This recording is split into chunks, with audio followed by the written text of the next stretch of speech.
Hello viewers, welcome to my channel. आज हम श्री शिव महापुराण का रुद्र संगीता का 5वां खंड का 25वां अध्याय पढ़ेंगे। उससे पहले हमने पिछले अध्याय में पढ़ा था द्वंद्व युद्ध, शिव जलंधर युद्ध, वृंदा का पतिव्रत भंग, जलंधर का वध। आज हम पढ़ेंगे देवताओं द्वारा शिव स्तुति। सनत कुमार जी बोले, हे महर्षि, इस प्रकार दैत्यराज जलंधर का देवाधिदेव भगवान शिव के हाथों से वध देखकर सब और प्रसन्नता छा गई। सभी देवताओं सहित ब्रह्मा जी और श्रीहरि विष्णु भी हर्षित हुए। तब वे करुणा निधान भगवान शिव को धन्यवाद देने लगे और उनकी स्तुति करने लगे और बोले, हे करुणा निधान, हे कृपा निधान देवाधिदेव भगवान शिव, आप प्रकृति से परे हैं। भगवान, आप ही परम ब्रह्म परमेश्वर है। प्रभु, हम सब देवता आपके दास हैं और आपकी आज्ञा की पूर्ति करने हेतु कार्य करते हैं। हे देवेश, आप हम पर प्रसन्न हो। हे प्रभु, जब भी देवताओं पर कोई विपत्ति पड़ी है, आपने हमारी सहायता की है और हमें उनके अनेकों दैत्यों के अत्याचारों से मुक्ति दिलाई है। हम सदा ही आपके चरणों की वंदना करते हैं और आपके अनोखे दिव्य स्वरूप का ही स्मरण करते हैं। आपके ही कारण हमारा भी अस्तित्व है। आपके बिना हम कुछ भी नहीं है। आप भक्त वत्सल है और सदा ही अपने भक्तों का हित करते हैं। इस प्रकार भगवान शिव की वंदना करके सभी देवता चुप हो गए और हाथ जोड़कर खड़े हो गए। तब भगवान शिव बोले, हे देवताओं, मैं तुम्हारी आराधना से बहुत प्रसन्न हूँ। मैं तुम्हें वरदान देता हूँ कि मैं हमेशा तुम्हारे अभिष्ट कार्यों की सिद्धि करूँगा। तुम्हारे दुखों को मैं सदा दूर करूँगा। इसके अतिरिक्त तुम और कुछ भी चाहो तो मुझसे मांग सकते हो। परंतु उन्होंने उनकी कृपा दृष्टि बनाए रखने के अतिरिक्त उनसे कुछ नहीं मांगा। तब उन देवताओं को आवश्यकता पड़ने पर उनकी मदद करने का आश्वासना देकर देवाधिदेव भगवान शिव वहां से अंतर्ध्यान हो गए। इस प्रकार जब त्रिलोकीनाथ भक्त वत्सल शिव ने देवताओं को उनकी सहायता का आश्वासना दिया तो सभी देवता हर्ष से फूले नहीं समाये और भगवान शिव की महिमा का गुणगान और जय जयकार करते हुए प्रसन्नता पूर्वक अपने अपने धाम को वापस चले गए। 26वां अध्याय, धात्री, मालती और तुलसी का आविर्भाव। व्यास जी बोले, हे ब्रह्मपुत्र सनत कुमार जी, जब भगवान श्री हरि विष्णु की माया से मोहित होकर जलंधर पत्नी वृंदा छद्म भेष धारण किए विष्णु जी को अपना पति मानकर उनके साथ रमण करने लगी, तब श्रीहरि की भी उनसे प्रीति जुड़ गई। सच्चाई जान लेने के बाद कि जलंधर के रूप में भगवान श्रीहरि ने उसके साथ छल किया है, उसने अग्नि में जलकर अपने प्राणों की आहुति दे दी। तब फिर आगे क्या हुआ? भगवान विष्णु कहाँ गए और उन्होंने क्या किया? तुलसी के रूप में वृंदा का जन्म कैसे और कब हुआ? कृपया यह कथा मुझे बताइए। सनत कुमार जी बोले, हे महर्षि, मैं आपके सभी प्रश्नों का उत्तर देता हूँ। मेरी कथा सुनिए, आपकी सभी जिज्ञासाएं दूर हो जाएंगी। जब वृंदा ने विष्णु जी द्वारा ठगे जाने पर अपने शरीर का त्याग कर दिया तो भगवान विष्णु को बहुत दुख हुआ और वे वृंदा की चिता की राख को अपने शरीर पर लपेटकर इधर उधर मारे मारे फिरने लगे। इधर जब देवताओं को भगवान श्रीहरि विष्णु की इस हालत के बारे में पता चला तो वे सब बहुत चिंतित हुए। उन्हें समझ में नहीं आ रहा था कि वे क्या करें। जगत के पालन करता भगवान विष्णु को इस तरह दर दर भटकता शोभा नहीं देता। जब देवताओं को इस समस्या का कोई हल नहीं सूझा तब वे देवाधिदेव भगवान शिव की शरण में गए। ब्रह्मा जी के साथ लेकर देवराज इंद्र देवताओं सहित कैलाश पर्वत पर पहुँचे। वहाँ उन्होंने त्रिलोकीनाथ भगवान शिव को हाथ जोड़कर प्रणाम किया और उनकी स्तुति करने लगे। तत्पश्चात शिव के पूछने पर देवताओं ने वहां आने का प्रयोजन शिव जी को बताया। देवताओं ने कहा, हे देवाधिदेव करुणा निधान भक्त वत्सल शिव, आप तो सर्वेश्वर है, सर्वज्ञाता है। इस संसार की कोई बात आपसे छिपी नहीं है। भगवान श्रीहरि विष्णु ने दैत्यराज जलंधर की पत्नी वृंदा को जलंधर का रूप लेकर ठगा, परंतु उसके साथ साथ रहते श्री विष्णु की उनमें प्रीति हो गई और अब वे उनका वियोग सह नहीं पा रहे। अपने शरीर पर वृंदा की चिता की आग लपेटकर जोगी बनकर इधर उधर घूम रहे हैं। प्रभु, आप उन्हें समझाइए कि वे ऐसा ना करें। भगवान, ये जगत आपके अधीन है और आपको ही इस समय उनकी मदद करनी है, ताकि वे पहले की भांति होकर अपने कार्य को पूरा करें। देवताओं की इस प्रकार की प्रार्थना सुनकर भगवान शिव बोले, हे ब्रह्मा जी, हे देवराज इंद्र और अन्य देवताओं, यह सारा जगत माया के अधीन है, परंतु इस जगत की जननी मूल प्रकृति परम मनोहर महादेवी पार्वती इस माया के वशीभूत नहीं है। उन पर इस माया जाल का कोई असर नहीं पड़ता। इसलिए आप भगवान श्रीहरि विष्णु के इस मोहमाया के जाल को दूर करने के लिए आदि देवी प्रकृति की आधारभूत देवी पार्वती की शरण में जाइए। यदि आपके द्वारा वे प्रसन्न हो गई तो आपकी हर एक समस्या का समाधान हो जाएगा और वे आपके कार्य को पूर्ण करेगी। देवाधिदेव महादेव भगवान शिव के इन वचनों को सुनकर सभी देवताओं को अत्यंत प्रसन्नता हुई और वे भगवान शिव से आज्ञा लेकर मूल प्रकृति के शरण में चले गए। इस प्रकार जब देवता प्रकृति देवी की शरण में जा रहे थे, उस समय वहां आकाशवाणी हुई, हे देवताओं, मैं ही तीनों प्रकार के गुणों से अलग होकर निवास करती हूँ। मैं सत्ययुग में गौरी बनकर, रजगुण में लक्ष्मी और तमोगुण में ज्योति बनकर इस जगत को आलोकित करती हूँ। इसीलिए आप अपनी इच्छा पूर्ति हेतु देवी जगदम्बा की शरण में जाओ, वे अवश्य ही तुम्हारी मनोकामना पूरी करेगी।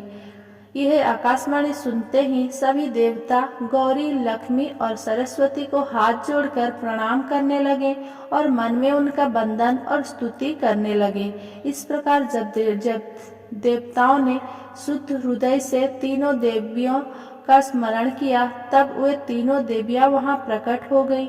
देवियां को साक्षात अपने सामने पाकर देवता बहुत हर्षित हुए और गौरी, लक्ष्मी और सरस्वती की वंदना और पूजन अर्चन करने लगे। तब तीनों देवियों ने मुस्कुराकर कहा, हे देवताओं, हम तीनों देवियां तुम्हारी स्तुति से बहुत प्रसन्न हैं। तुम जो कुछ चाहते हो हमें बताओ, हम तुम्हारी मनोकामना अवश्य पूर्ण करेंगे। देवियां के इस कथन को सुनकर देवताओं का प्रतिनिधित्व करते हुए देवराज इंद्र ने भगवान श्रीहरि विष्णु के बारे में सब कुछ गौरी, लक्ष्मी और सरस्वती देवी को बता दिया। तब उन्होंने कुछ बीज देवताओं को दिए और कहा कि ये बीज ले जाकर तुम देवी वृंदा की चिता की राख में बो दो। ऐसा करने से तुम्हारे अभिष्ट कार्य की सिद्धि होगी। उन बीजों को लेकर देवताओं ने तीनों देवियों का धन्यवाद व्यक्त किया। तब देवियां वहां से अंतर्ध्यान हो गई। तत्पश्चात ब्रह्मा जी सहित सभी देवता उस स्थान पर पहुँचे जहाँ देवी वृंदा ने अपने प्राणों की आहुति अग्नि में दी थी। वहां पहुंचकर उन्होंने देवी द्वारा दिए गए उन बीजों को वृंदा की चिता की राख में डाल दिया। तब उन बीजों में से कुछ दिन पश्चात धात्री, मालती और तुलसी नामक वनस्पतियां पैदा हुई। देवी सरस्वती द्वारा दिए गए बीजों से धात्री, देवी महालक्ष्मी के बीजों से मालती और देवी गौरी के बीज से तुलसी का आविर्भाव हुआ। जैसे ही धात्री, मालती और तुलसी नामक ये स्त्री रूपी वनस्पतियां उत्पन्न हुई और भगवान श्रीहरि विष्णु ने उन्हें देखा तो उन पर से माया का पर्दा हट गया और वे पहले की भांति हो गए।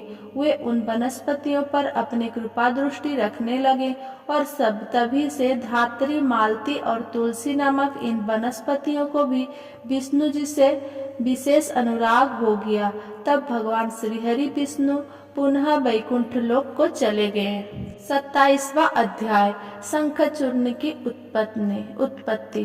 सनत कुमार जी बोले, हे महामुनि, शंखचूर्ण नाम का एक दैत्य था जिसका वध भगवान शिव ने स्वयं अपने हाथों से त्रिशूल मारकर किया था। अब मैं आपको उस शंखचूर्ण नामक दैत्य के विषय में बताता हूँ। हे मुने, आप ये जानते ही हैं कि विधाता के पुत्र मरीचि हुए हैं और उनके पुत्र महर्षि कश्यप हुए। मरीचि के पुत्र कश्यप मुनि बहुत ही धार्मिक प्रवृत्ति के संत थे। वे बड़े ही धर्मात्मा थे और इस सृष्टि की रचना करने वाले ब्रह्मा जी की हर आज्ञा को शिरोधार्य मानकर उसका पालन किया करते थे।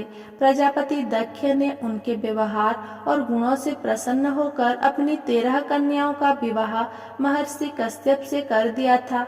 इन्हीं की संतानों से ये पूरा संसार भर गया। कश्यप मुनि की तरह पत्नियों में से एक पत्नी का नाम दनु था। दनु रूपवती गुणवती होने के साथ साथ परम सौभाग्यवती थी। वो एक अत्यंत शांत साध्वी भी थी। उन्हीं दनु के अनेकों पुत्र थे। उनको विप्रचित नामक का पुत्र बहुत ही बलशाली और पराक्रमी था। उसका भी दंभ नाम का एक पुत्र हुआ। दंभ भी अपने पिता की तरह धार्मिक विचार का मानने वाला था।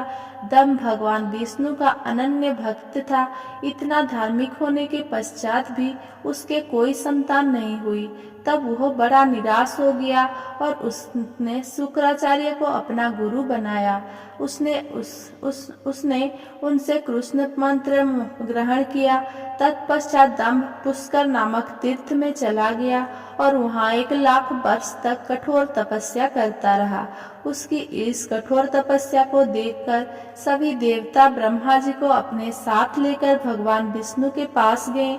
भगवान विष्णु के पास पहुंचकर सभी देवताओं ने उन्हें आदर पूर्वक प्रणाम किया और दंभ के भीषण तप के बारे में भी बताया। तब सारी बातें जानकर भगवान श्रीहरि बोले, हे देवताओं, मैं जानता हूँ कि दंभ मेरा अनन्य भक्त थे। वो अपने मन में पुत्र प्राप्ति की कामना लेकर पिछले 1 लाख वर्ष से मेरी कठोर तपस्या कर रहा है। मैं अवश्य ही अपने प्रिय भक्त दंभ की इच्छा पूर्ति करूंगा। आप निश्चित होकर अपने स्थान पर चले जाइए। भगवान श्रीहरि के इन वचनों को सुनकर ब्रह्मा जी और देवराज इंद्र तथा सभी देवता उन्हें प्रणाम करके अपने अपने लोकों को चले गए। तब भगवान विष्णु भी अपने भक्त दंभ को उसकी तपस्या का फल देने के लिए पुष्कर गए। वहाँ उन्हें अपने आसन पाकर अपने सामने पाकर दंभ बहुत प्रसन्न हुआ और उनके चरणों में लेटकर उन्हें प्रणाम कर उनकी स्तुति करने लगा। तब श्री विष्णु बोले, हे दंभ, मैं तुम्हारी इस कठोर तपस्या से बहुत प्रसन्न हूँ। तुम अपना अभिष्ट वर मांग सकते हो। आज मैं तुम्हारी हर मनोकामना पूर्ण करूंगा। भगवान विष्णु के ये वचन सुनकर दंभ हाथ जोड़कर बोला, हे देव, यदि आप मुझ पर प्रसन्न है तो मुझे अपने जैसा वीर और पराक्रमी पुत्र प्रदान कीजिए। तब श्रीहरि विष्णु तथास्तु कहकर वहां से अंतर्ध्यान हो गए। इसके बाद दंभ भी प्रसन्नता पूर्वक अपने घर लौट आया। कुछ समय पश्चात दंभ की पत्नी गर्भवती हुई। तब दंभ के घर में एक अलौकिक तेज विद्यमान था। समय आने पर दंभ की पत्नी के गर्भ से एक पुत्र का जन्म हुआ। मुनियों ने उसका नामकरण संस्कार करके उसका नाम शंखचूड़ रखा। 28वां अध्याय शंखचूड़ का विवाह। सनत कुमार जी बोले, हे महर्षि, भगवान श्रीहरि विष्णु के वरदान के फलस्वरूप दंभ को एक वीर पराक्रमी पुत्र की प्राप्ति हुई जिसका नाम शंखचूड़ रखा गया। शंखचूड़ भी धार्मिक था। अपने परम पूज्य गुरु के अमृत वचनों का शंखचूड़ के मन पर गहरा प्रभाव पड़ा और वो पुष्कर नामक तीर्थ में जाकर एकाग्र मन से तपस्या करने लगा। उसने अपनी इंद्रियों को अपने बस में कर लिया और अनेकानेक मंत्रों द्वारा ब्रह्मा जी की साधना करने लगा। उसकी भक्तिभाव से की गई आराधना से शीघ्र ही ब्रह्मा जी प्रसन्न हो गए। एक दिन जब शंखचूड़ प्रतिदिन की भांति तपस्या में मग्न था, ब्रह्मा जी उसके सामने प्रकट हो गए। अपने आराध्य को एकाएक अपने सामने इस प्रकार खड़ा देखकर शंखचूड़ की प्रसन्नता की कोई सीमा न रही। वह ब्रह्मा जी के चरणों में लेट गया और उनके पैरों पर अपना सिर रखकर उनकी स्तुति करने लगा। ब्रह्मा जी ने शंखचूड़ को ऊपर उठाया और उससे कहा कि हे वत्स, मैं तुम्हारी आराधना से बहुत प्रसन्न हूँ। तुम जो चाहे मुझसे वरदान मांग सकते हो, मैं तुम्हारी सभी मनोकामनाएं पूरी करूंगा। अपने आराध्य ब्रह्मा जी के ये वचन सुनकर शंखचूड़ बोला, हे ब्रह्मा जी, यदि आप मुझ पर प्रसन्न है तो मुझे यह वरदान दीजिए कि मुझे कोई भी जीत ना सके। शंखचूड़ के इस वर को सुनकर ब्रह्मा जी बोले, ऐसा ही होगा। और फिर उसे भगवान श्री कृष्ण का आख्याय कवच देते हुए कहने लगे कि शंखचूड़, अब तुम बद्रिकाश्रम चले जाओ। वहाँ सकामा तुलसी तपस्या कर रही है। तुम वहाँ जाकर धर्मराज की कन्या तुलसी से विवाह कर लो। ये कहकर ब्रह्मा जी वहाँ से अंतर्ध्यान हो गए। ब्रह्मा जी के अंतर्ध्यान होने पर शंखचूड़ बद्रिकाश्रम की ओर चल दिया। वहाँ जाकर वो तुलसी के पास पहुँचा। शंखचूड़ को अपने सामने खड़ा देखकर वो बोली, मैं धर्मराज की पुत्री तुलसी हूँ। आप कौन हैं और यहाँ किस लिए आए हैं? कृपया आप यहाँ से चले जाएं। आप शायद नहीं जानते कि स्त्री जाति मोहिनी होती है। तुलसी के वचन सुनकर शंखचूड़ बोला, हे देवी, आपके वचन सत्य है, परंतु यहाँ मैं अपने आराध्य भगवान ब्रह्मा जी की आज्ञा से आया हूँ। मैं दनु का वंशज दानव दम्भ का पुत्र शंखचूड़ हूँ। पूर्व में राधिका के दिए श्राप के कारण मैं दानव कुल में जन्मा हूँ। ये सब कहकर शंखचूड़ चुप हो गया। तब तुलसी बोली, यह सत्य है कि इस संसार में वही पुरुष श्रेष्ठ है जो स्त्री से पराजित हो जाते हैं, परंतु आज मैं भी तुम्हारी स्पष्टवादिता से अत्यंत प्रभावित हुई हूँ। जब इस प्रकार शंखचूड़ और तुलसी आपस में बातें कर रहे थे, तभी वहां ब्रह्मा जी प्रकट हो गए। उन्हें देखकर तुलसी और शंखचूड़ दोनों ने उन्हें प्रणाम किया। तुम दोनों यहाँ अभी तक बातें ही कर रहे हो। शंखचूड़, मैंने तुम्हें यहाँ तुलसी का पानी ग्रहण करने के लिए भेजा था। तुम निश्चय ही पुरुष में श्रेष्ठ हो और तुलसी निसंदेह ही स्त्रियों में रत्न है। तुम दोनों एक दूसरे के लिए ही बने हो, इसीलिए तुम्हें शीघ्र ही एक दूसरे का हो जाना चाहिए। शंखचूड़ और तुलसी का विवाह करने के लिए कहकर ब्रह्मा जी वहां से चले गए। ब्रह्मा जी का आदेश मानते हुए तुलसी और शंखचूड़ ने गंधर्व रीति से विवाह कर लिया। तत्पश्चात वे दोनों अनेक सुंदर मनोरम स्थानों पर अनेकों वर्ष तक विहार करते रहे। एक दूसरे का साथ पाकर वे बहुत प्रसन्न थे। अगर मेरा ये वीडियो आपको पसंद आया हो तो मेरा वीडियो को लाइक, कमेंट, शेयर करें एंड मेरा चैनल